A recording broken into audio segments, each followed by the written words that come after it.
Whether today's your first day at ever playing the guitar, or if you've been playing for a little while and know how to do some chord changes and things, or even if you've been playing for quite some time and you want to improve on your acoustic stylings or fingerstyle guitar, I think this video is going to have something for just about everyone in it.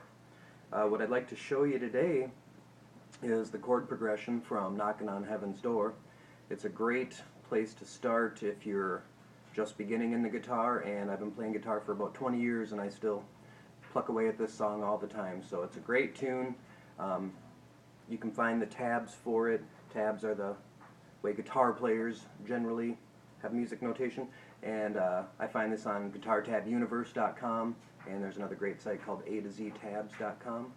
You can look on those and get a little more visual detailed information if you're that kind of learner. But I'm going to show you everything you need to know today to get started playing the guitar, and hopefully even if you've been playing for a while, hopefully you'll pick up a couple of things. So the way I'm going to do it is this. I'm going to move pretty quickly. I'm going to start at the very basic beginning, and I'm going to move quickly through, knowing that at any time, depending on your skill level, you can go ahead and rewind the video, go back to the beginning, whatever you need to do. If you're a little more advanced player, you can skip ahead to the middle or go right to the end. I'm going to start off with a very basic way to play the song, the chord progression, and then I'm going to move into a little more intermediate way, and then I'm going to end on some advanced stuff with a few chord embellishments and just the kind of the way that I generally play it when I'm playing it by myself in a fingerstyle guitar. So a couple of things about the guitar that we need to know in order for this video to make sense is, one thing, the strings. There's 6 strings on the guitar, and the way we number them is the string, when you're holding your guitar, that's closest to the ground, the highest sounding string is the first string. The next one is the second string, third string, fourth string, fifth string, all the way up to this low sounding string, and that's the 6th string. So that'll be important when I tell you how to shape these chords. I'm going to be referring to the string number too. Next thing you need to know is these are frets. If someone says open, that means no fingers on the guitar up here on that particular string. This is the 1st fret, this is the 2nd fret, this is the 3rd fret.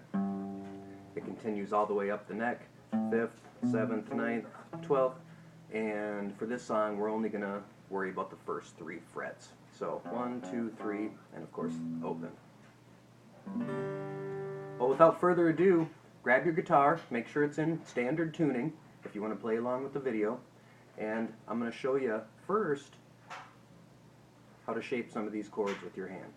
And I want to stress this: if you're just beginning, some of these chord shapes are some of the most difficult parts of learning the guitar. All that I can say is to keep at it, keep practicing. No one can make these shapes their first try, even their first day, consistently. So all that you have to do, it's called muscle memory, and you have to train your hands to do what you want them to do. In other words, when you do this 1,000 times and you think you got it, go do it 1,000 more. So I'm going to first show you the first chord of the progression for Knockin' on Heaven's Door is the G chord.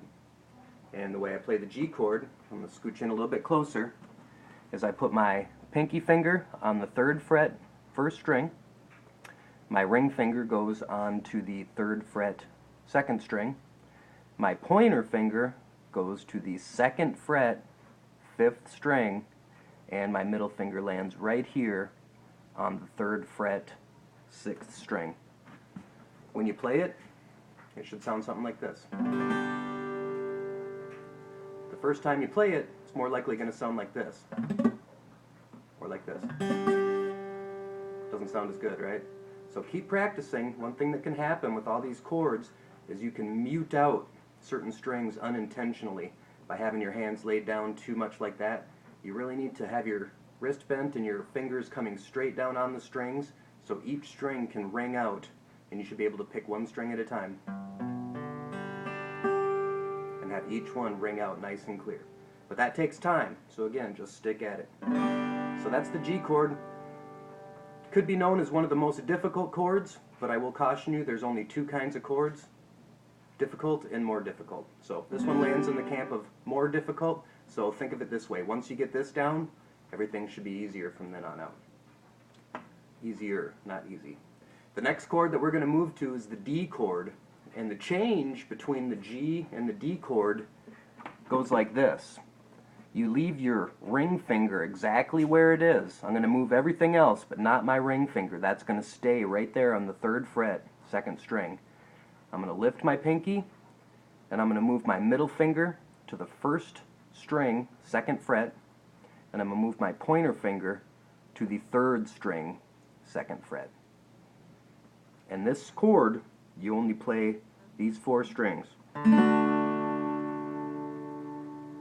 The beauty of this chord change is that when you switch from G to D, you never move that ring finger. So it makes your life a little bit easier. And remember for this one to only play 4 strings. The next switch that we're going to do is going to go to the C chord. For the C chord, you're going to move all your fingers. Your pointer finger is going to go to the 1st fret, 2nd string.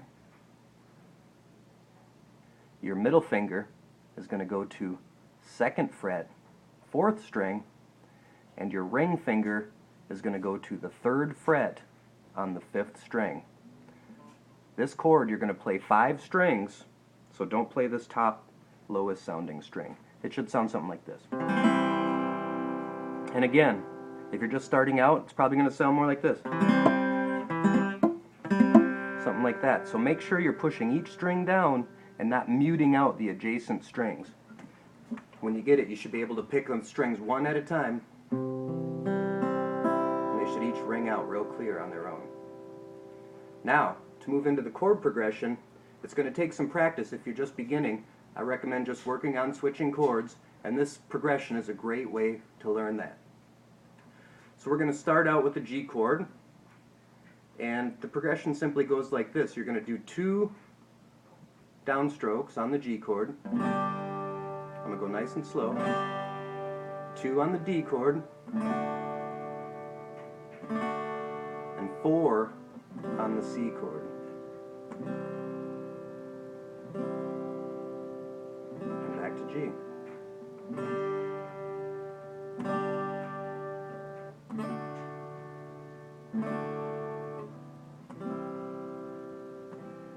So I'm going to move right along. If that's where you need to stop and rewind it, you go ahead.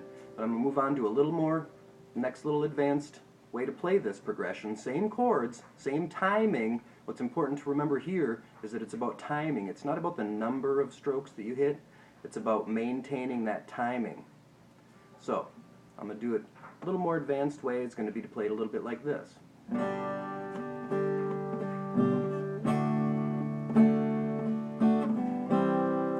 Utilizing some upstrokes in there.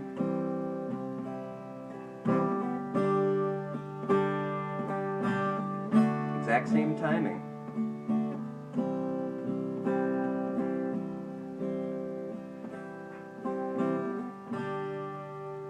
So it sounds a little nicer, I think, a little more interesting to the listener.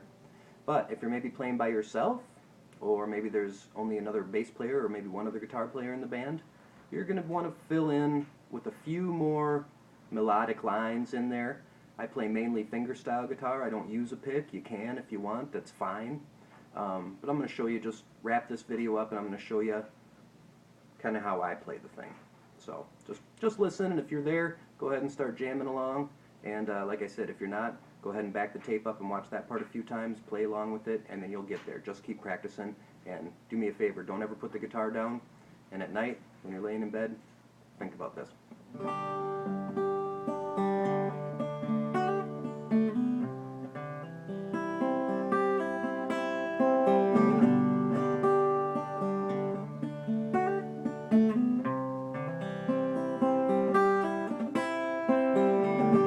What I'm doing here is I'm utilizing a few quick strokes and a couple of single note lines. And here, I hammer on with my pinky, so I play my D chord, and I hammer on and quickly pull off on that next note. That's called a hammer and pull off. You'll utilize that a lot in your guitar playing career. It's a great way to learn it. And when I go to the C chord, I'll usually pick it one note at a time, and I'll do a lift and hammer on my, instead of playing my middle finger on my 4th string, 2nd fret, I'll initially play that note open and then hammer that finger down. Something like that, so it'll sound. And I'll do a little pinky embellishment there too. I hope you guys learned something in this video, and I know I sure love this song, so all I ask is that you just keep playing it and keep practicing. Pick it up every day for at least 5 minutes and don't ever look back.